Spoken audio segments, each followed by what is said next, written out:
Hey guys, and welcome back to my channel. Today's video comes with a tiny bit of experience. I'm going to tell you some, and I believe there are 10 here, 10 things that I have learned as a new homeschooler that I want to pass on to you. If you are a new homeschooler, please pay attention. I hope that this is helpful for you. Now, just a little background, I am actually a homeschool graduate. My sisters and I started when we were 7th, 4th, and 1st grade, and we all went straight through.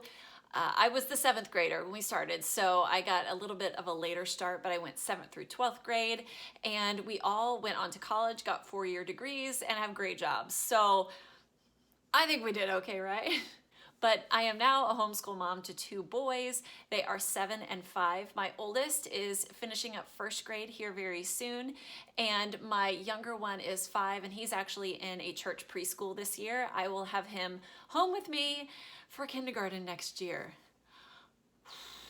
So I still have a lot to learn, but there's also a lot that I've learned just in these 2 short years of homeschooling.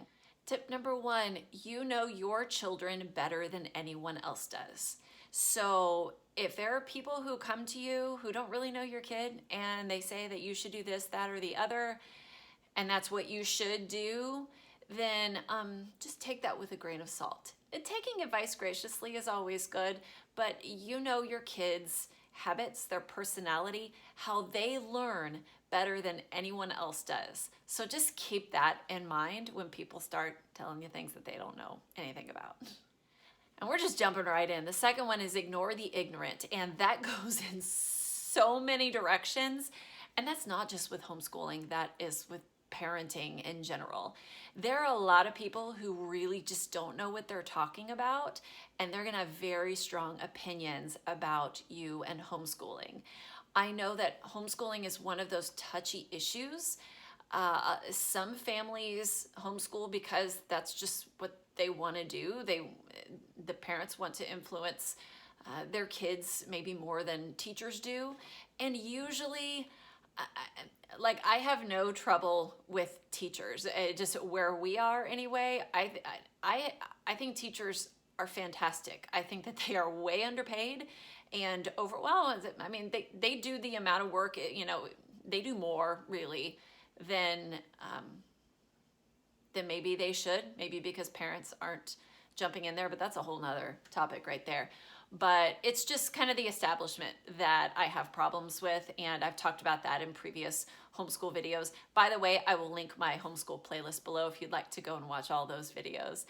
But there are going to be a lot of people who will say stuff about homeschooling when they clearly do not know what they're talking about. So just keep that in mind. Sometimes you just have to smile and nod. Or if you're in a salty mood, maybe tell them what's what. Just kind of depends on the day, I guess. But whatever you do it with grace. This next tip hit me kind of out of nowhere. I would say earlier this school year. Forget about grades.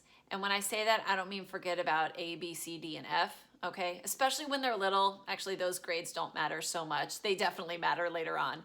But when I say grades, I'm talking about 1st grade. We're all in 1st grade, or all of my subjects were on 2nd grade level, or we're on 3rd grade level. You know what? That means absolutely nothing, because you are not beholden to any sort of standardized test. Again, there may be some states, if you're homeschooling in some states, where it is a little bit more strict, and there are more restrictions and regulations regarding homeschooling, but in general, your kid may be reading on a 4th grade level.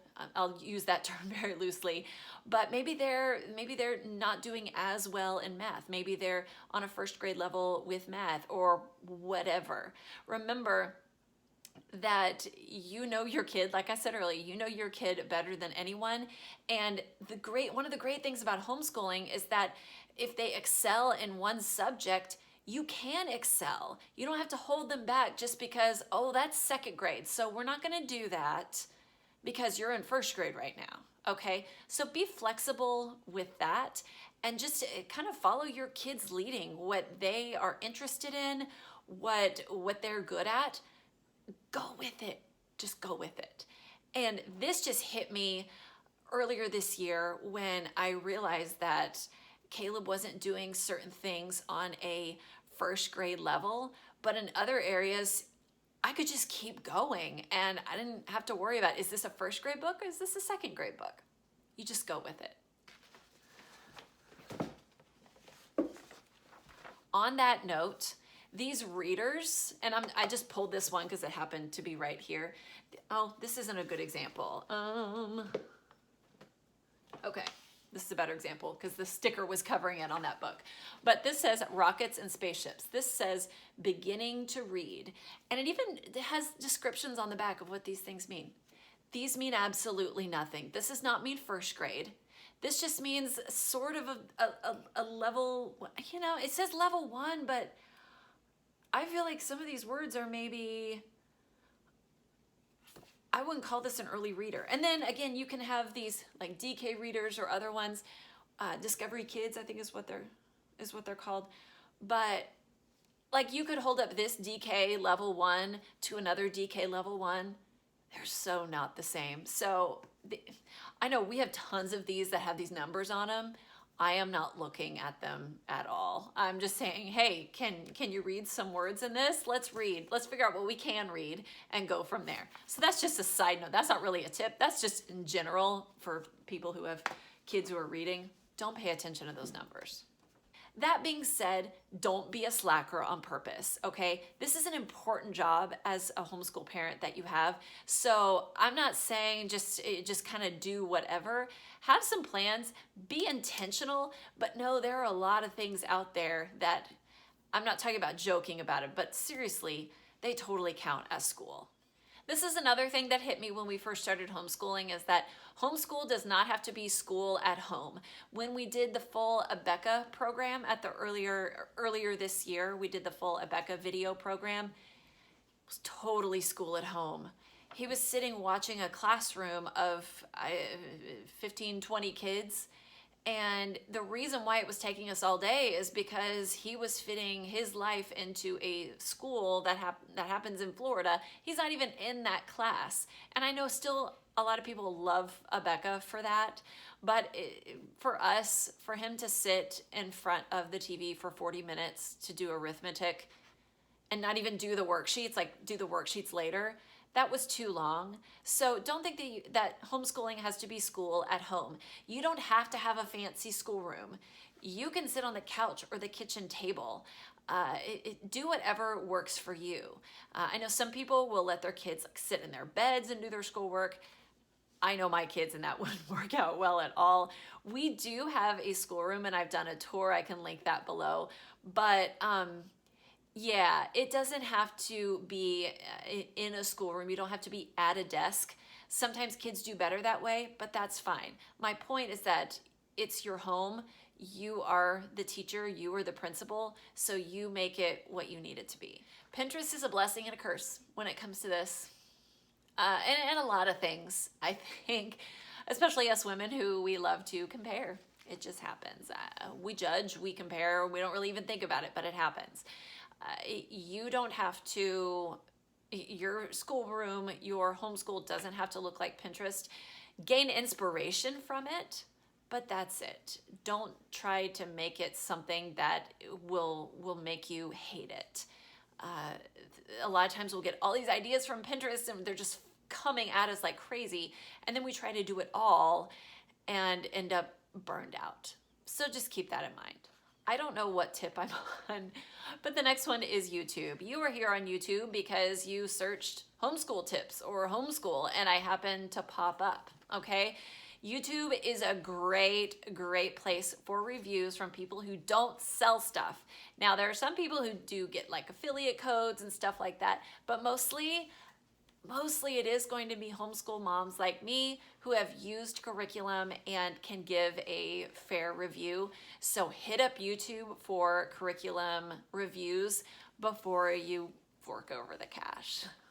Another tip is don't compare to your homeschool friends. I really, well, in a lot of areas I struggle with this, but especially with this, I would have friends who would do a certain thing and I felt like I was less than because I wasn't doing that, where I am not with them all day, every day. I don't see their struggles.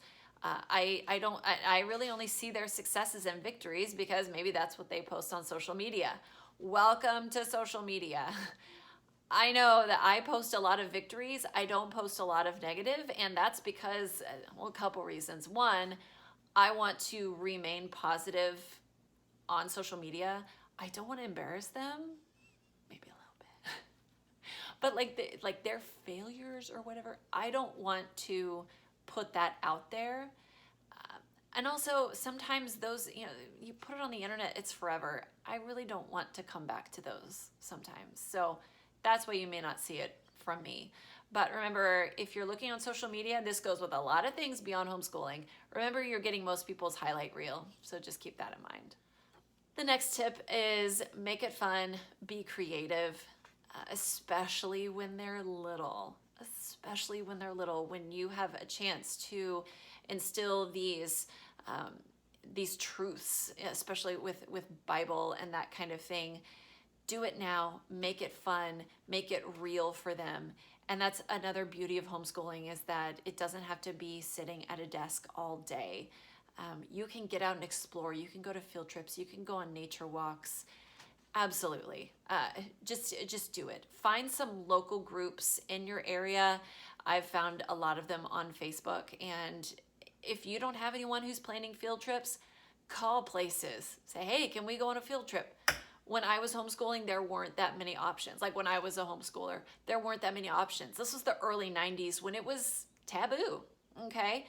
And one time my mom just called up one of the news stations and said, can we go on a tour of your news station? And they said, of course. And so it was supposed to be a group. It was supposed to be a big group, but the rest of the group didn't show up.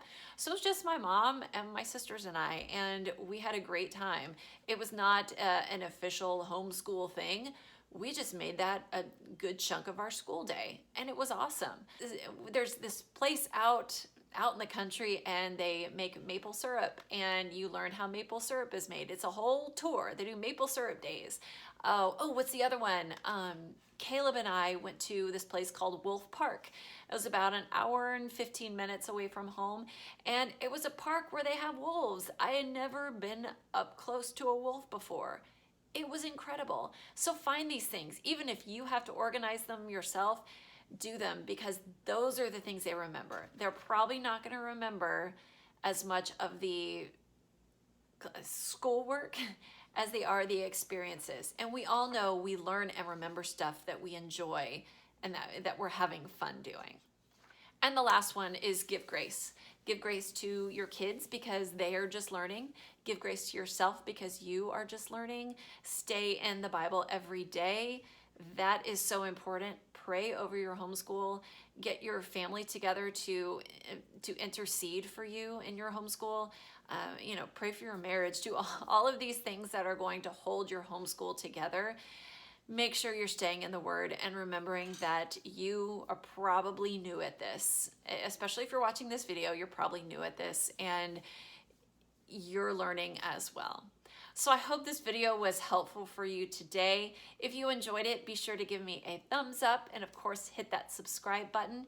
And if you have any other tips, please leave them not in the description box, in the comment section below so that other people can glean from your experience and your knowledge, or so that I can glean from your experience as well. I hope you're having a great day, and I'll see you next time. Bye.